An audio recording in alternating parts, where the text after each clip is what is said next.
Well, morning folks. It's another morning on our series. We're in the Merredin caravan park at the moment. We did a runner from the bush camp yesterday because of an inbound storm which was supposed to hit sometime last night, they reckon, but you know, weather's not bad today at the moment, but apparently the storm's slowed down.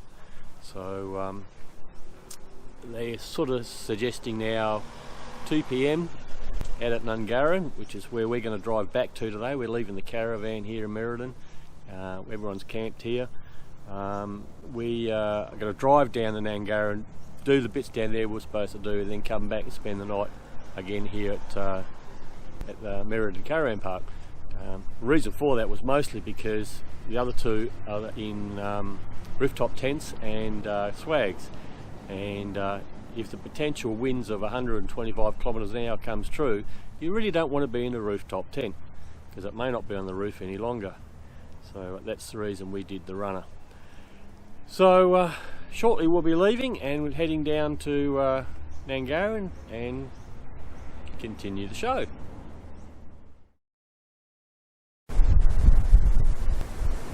Now we've just stopped here on the side of the road, but we're not here to admire the wheat in the paddock, and I got no idea if that is wheat or not. In 1917 there was a pretty serious drought in this area, and somebody thought it would be a great idea to build a catchment area out there. Now I know when you look at it from here, it doesn't look like there's much water around. Now I was planning on putting the drone up, but it's blowing a pretty serious gale through here, so I'm not putting the drone up. I'll have to go to Kalgoorlie to catch it. But we'll have a look in Google Earth and we'll see. You'll see that there's like a creek river sort of thing that runs through there, and they wanted to build the catchment area into that creek. In 1917, excavation started to build the dam. But it was halted because of the salt. After a number of attempts to try and fix the problem, the dam leaked, and in 1923 they decided to give it away. They sold some of the land back to the local farmer, except for a small strip of it, which they were going to use as a gravel pit. But then that didn't work either, because they discovered that the gravel really wasn't of the quality that was needed to make roads. Then in 1998, it was then changed to historic because of this. It's another sheep dip. Now, there's no real records in the government system to say anything about this, but it appears that this is one of the first sheep dips to be built in the mid to late 1800s.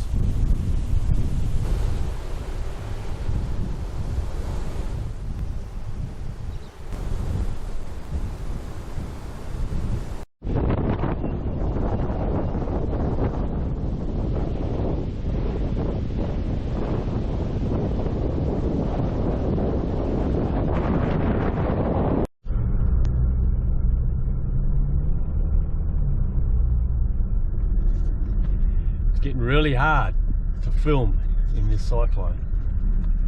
Well, kind of like a cyclone. Well, did Melanie tell you it's closed off the Southwest Highway?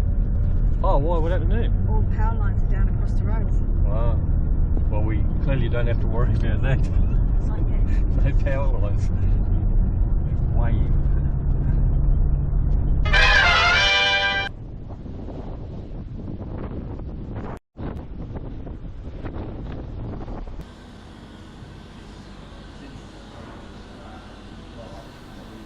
This is the town of Nungarin.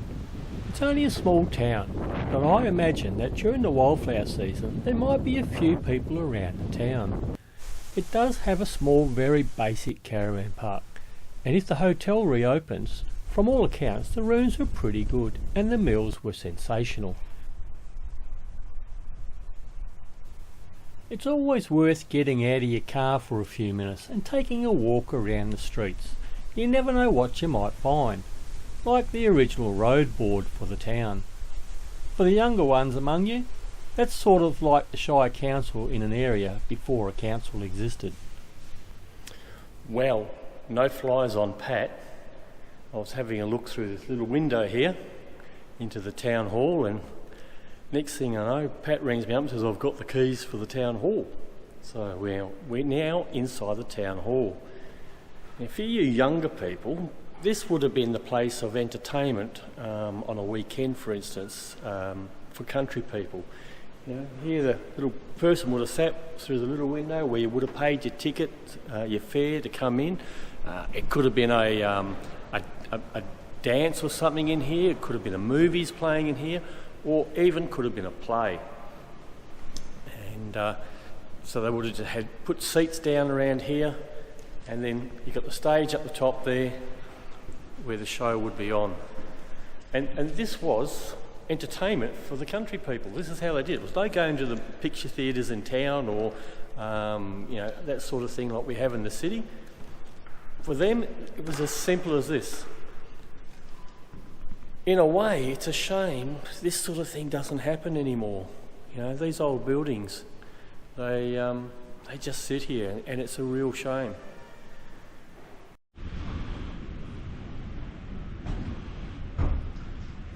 This for me actually brings back a little bit of bad memories. This for me actually brings back a little bit of memories from when I was younger. I used to play in a band, brass band that is, and there was a couple of places we've played where we were backstage. This is backstage up here, and we would be down here waiting for our time to go up on the stage, and then we'd take these steps.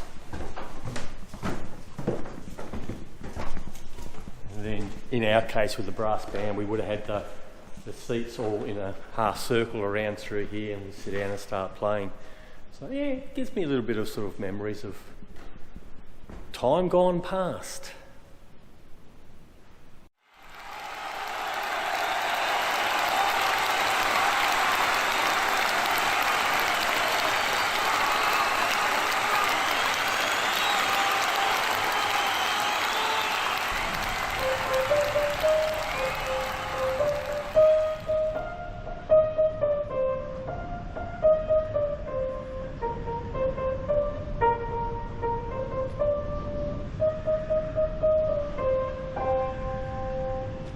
Stick with the brass band.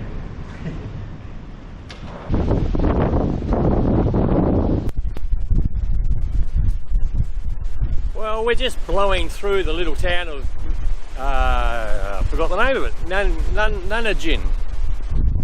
How do you say this joint? Nungarin, that's what it's called. Just blowing through, literally. The wind's picking up now. So, nice little town. Pretty much nothing open, only one shop where we just had lunch. It's a bit of a bitzer shop. It's got bits and pieces of all sorts of things. So if you break down or anything, then that's not a bad spot to go. And they've got some toilets down here where you can get your fill your water tanks from, apparently. Not that I need to do it today anymore, but there we go. Look, the door does open. So if you're coming here to use the loos, apparently you pull the door. Rather, Jesus Christ.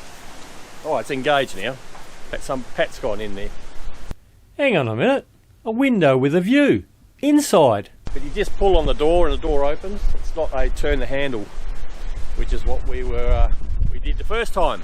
So we went down to the 1950s toilet and went down there instead, and yeah, not nice. Come up to this one. Nice little grass area out here. Ooh, nice soft grass actually. If it was a nicer day, it'd be alright to sit out here. But there's only about 250 people in town. Apparently the hotel, which did have accommodation, has just recently closed. And that's really about it. Oh wait, hang on. There is one other place that's worth having a look at.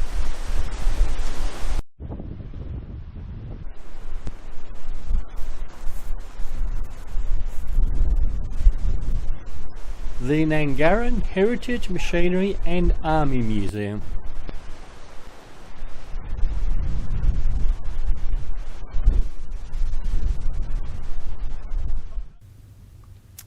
Now, as I said at the beginning, I did an interview with the chairman of the museum, which will come in a later video after this series is completed.